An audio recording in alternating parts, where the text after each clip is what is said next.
Ce matin 6 août, Dieu nous fait grâce qu'on puisse se retrouver pour pouvoir honorer donc notre drapeau. Il y a 2 jours de cela, avant-hier, 4 août, nous célébrions donc l'anniversaire de l'avènement de la révolution du Burkina Faso, qui a vu donc naître la lutte pour notre indépendance réelle. Le 4 août 1984, le Nord Burkina Faso est né avec le drapeau que nous venons de monter, les armoiries, l'hymne national, tout a été changé. C'était un espoir de pouvoir donc donner un souffle nouveau à notre pays. C'était bien sûr à la veille du 5 août qui consacre donc la proclamation de l'indépendance qui nous a été donnée donc en 1960. Alors je souhaite que nous puissions travailler et faire en sorte que l'année prochaine, à cette même célébration, que nous soyons en train de consolider l'indépendance réelle que nous sommes en train de nous battre aujourd'hui pour acquérir. Que chacun s'y mette, parce que l'indépendance ne se donne pas, ça s'arrache. Et c'est cette lutte que nous sommes en train de mener actuellement.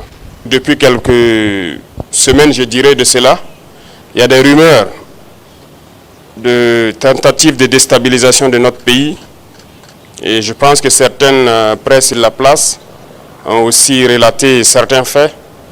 Alors en tant que travailleur de la présidence, c'est un devoir de pouvoir vous donner l'information juste et que vous puissiez aussi informer d'autres personnes en retour. Et surtout pour votre gouvernement et votre sérénité dans le travail.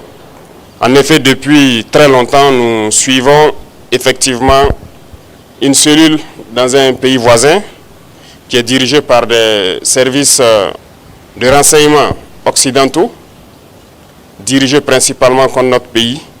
Et les opérations devraient principalement commencer en fin mai.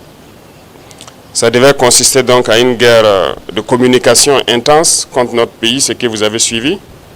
En plus de cela, il devait y avoir donc une guerre informatique également. Nos systèmes informatiques devraient être attaqués pour créer un blackout.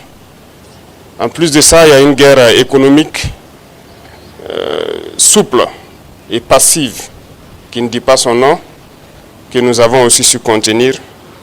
Plusieurs projets d'attaque de points sensibles ont été planifiés. L'autre phase, c'était donc des assassinats ciblés qui ont été aussi planifiés. Et ensuite, les attaques de masse devraient avoir lieu donc au sein des FDS, mais surtout des attaques lâches qui devraient avoir lieu dans les villes et qui avaient pour cible principale donc les agents de la veille citoyenne que vous connaissez sous le nom de Waïa.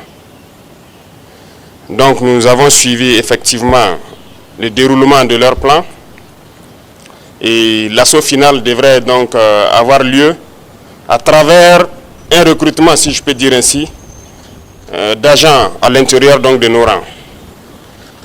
Donc de la guerre de communication jusqu'à tout ce que j'ai cité, nous avons essayé de contenir la situation. Certaines personnes ont été arrêtées dans cette subversion.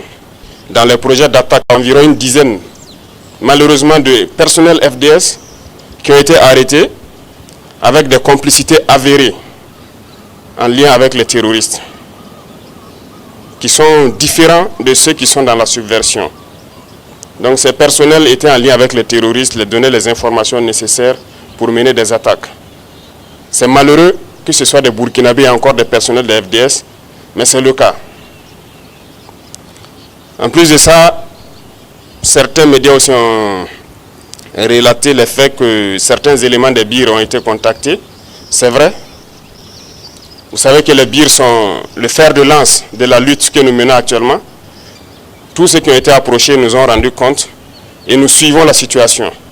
C'est malheureux de vouloir rester à l'extérieur et de manipuler des soldats à l'intérieur pour faire ce que vous voulez. C'est insulter l'intelligence de nos soldats et tout le monde l'a compris. Je pense que ces officiers qui manipulent sont tous à l'extérieur et ils continuent de leur travail depuis l'extérieur. Ce n'est pas honorable pour un officier d'agir ainsi. Je pense que pour plus de dignité, ce serait bien qu'ils rentrent et qu'ils mènent eux-mêmes leur projet. Et nous les attendons. C'est pour vous dire que nous suivons la situation et nous allons continuer de sévir et d'agir pour toujours maintenir le cap que nous avons donc pris, parce que c'est une lutte de longue haleine. Ce sont des événements qui ne vont pas manquer. Nous dérangeons beaucoup de gens, nous savons. L'indépendance, comme je vous l'ai dit, ça s'arrache. Donc, ces projets de déstabilisation vont toujours continuer à exister, mais nous nous battrons contre cela, parce que une révolution, ça se combat toujours. Mais une révolution aussi, il y a des gardiens qui maintiennent la révolution et vous en faites partie. Il y a des gens qui n'ont pas été arrêtés jusque-là, qui pensent avoir eu la chance. Non, ils n'ont pas de chance. Nous les suivons. Donc tous ceux qui sont dans ces projets, c'est les inviter à se départir, parce que nous n'allons pas hésiter un seul instant à agir comme il le faut pour l'intérêt du Burkina Faso.